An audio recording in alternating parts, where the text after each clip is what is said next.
On their journey to the Temple of Apollo, pilgrims walked this sacred path up Mount Parnassus. The summer sun beat down hot on their backs. Along the way, they took in the magnificent monuments, treasuries, and statues that adorned the road. These landmarks were tokens of people's reverence for the oracle's benevolence. All were dedicated to Apollo, and most were offered by cities to commemorate military victories. The monuments represented not only their donors' piety, but also their power and wealth. The sanctity of Delphi has endured to the present day, and visitors still take this very same route.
One of the most impressive dedications to Apollo came from the Cnidians, a Greek population that colonized the island of Lipari, north of Sicily. The story behind this dedication is notable.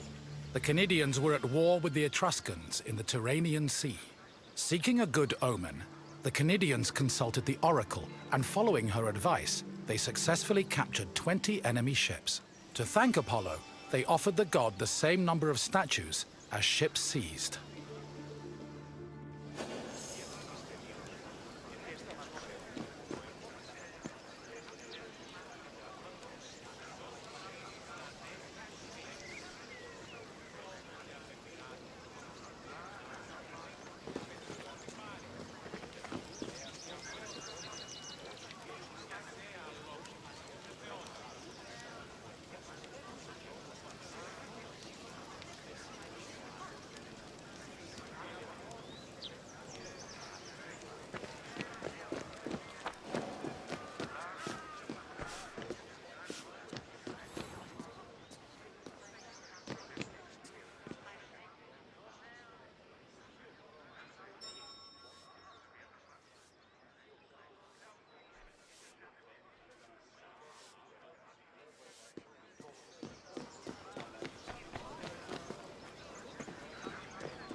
Πίσω ναρκαθεύδο.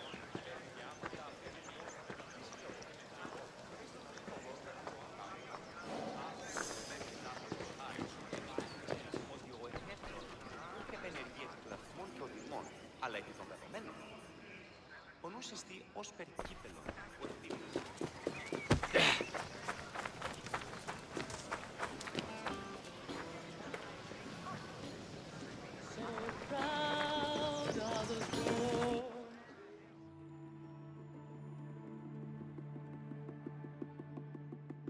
Next to the Naxian Sphinx stood a simple structure to display offerings from the Athenians, most of which were spoils of war. In particular, these offerings, called ex-votos, were prows of sunken Persian ships. The Athenians built the portico after their naval victory over the Persians in 478 BCE.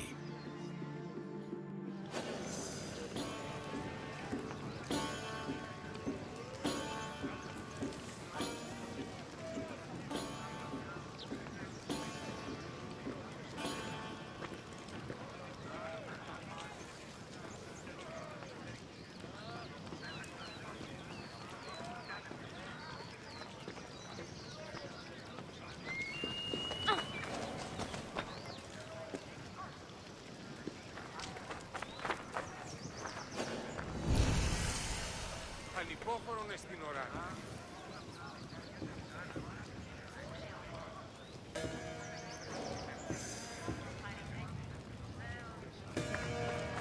Ποιος ο υπέτειος?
Once arriving before the temple, pilgrims wishing to consult the oracle had to first pay a tax. This tax gave them the initial right to approach the altar of Apollo and make an animal sacrifice to the god. But before proceeding to the Pythia, the preliminary ritual had to succeed. If the animal reacted favorably and showed signs of acceptance to the god, it was sacrificed, and the pilgrim would be allowed to enter the temple to question the Pythia.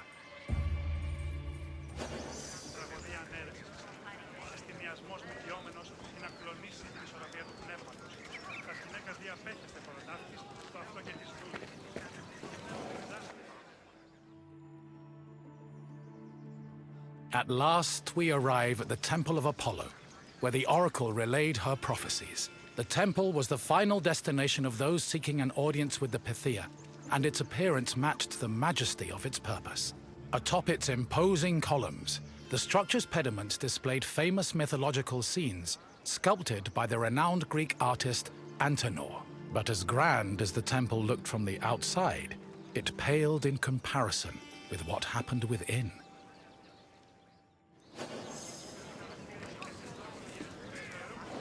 At last we arrived. The temple was the final destination of atop its imposing columns, but as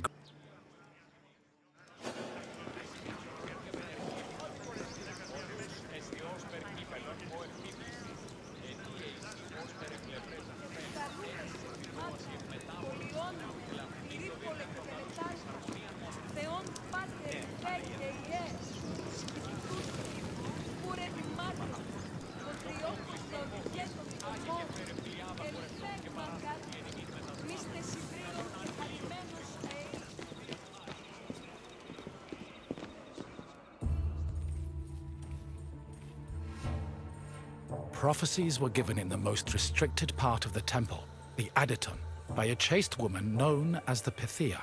Before delivering prophecies, she first purified herself with water, then burned laurel leaves and barley flour to begin the ritual. Finally, while seated on a tripod surrounded by offerings, the Pythia delivered Apollo's messages. Her words were often strange and indecipherable, and required further interpretation by the temple's priests. Despite much research, the exact causes of the oracle's behavior while prophesying are debated to this day. Πού άρχεστε ο άνθρωπε?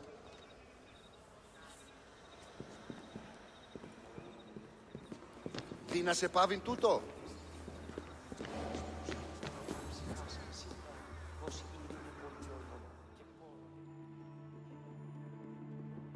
Myths say that while searching for an oracle who could impart their words to mortals, Apollo established a sanctuary on Mount Parnassus. Apollo took over this site by slaying its sinister guardian, the snake-like Python.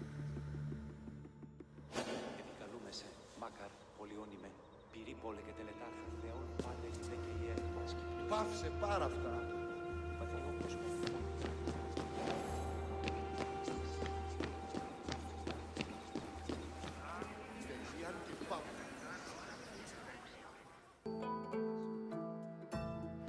Your visit is complete. I hope you now understand how important this sanctuary was, and how it affected the lives of people both in the Greek world and beyond its borders.